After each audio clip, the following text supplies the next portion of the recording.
7 октября 1987 года состоялся Таманский поход – мирное шествие крымских татар из Тамани, которым активисты хотели привлечь внимание к крымско-татарской проблеме. Этот день вошел в историю национального движения наряду со знаменитыми московскими событиями. Тогда, летом 1987 года, состоялись беспрецедентные митинги крымских татар в Москве, которые стали толчком для массового возвращения народа в Крым.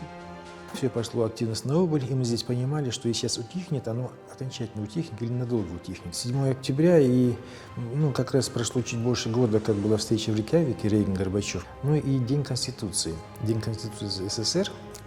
И мы хотели попробовать, а вот что они в этот день нам могут сделать такого, что, в общем-то, покажет, насколько этот день для них самих дорог или недорог. Власти пытались не допустить шествия, даже пойдя на некоторые уступки крымским татарам. В Краснодарском крае много не прописанных крымстар, как и в Крыму. Были люди, которые не были прописаны по 11 лет, по 9, по 8 лет, и было много таких. И мы поставили требование всех прописать. К 11 часам нам сообщили, что всех прописали в Краснодарском крае, всех до одного, хотя был выходной день.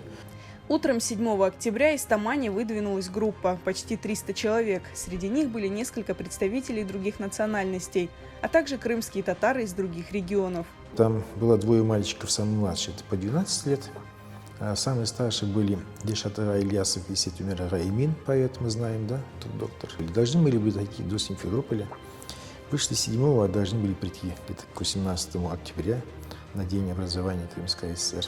Участники планировали преодолеть около 250 километров, но им удалось пройти только 7.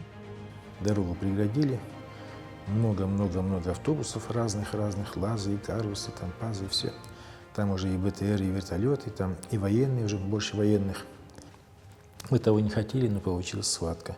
И тут началось, мы потом выкатились всей этой гурьбой с этими на асфальт, на трассу, там погоны лежат, там фуражки лежат, там что-то, там стекла биты. Около 40 участников Таманского похода были задержаны. На Абдуришита Джепарова, как одного из организаторов акции, возбудили дело по статье 191 Уголовного кодекса РСФСР «Сопротивление представителю власти». Ему грозил реальный срок.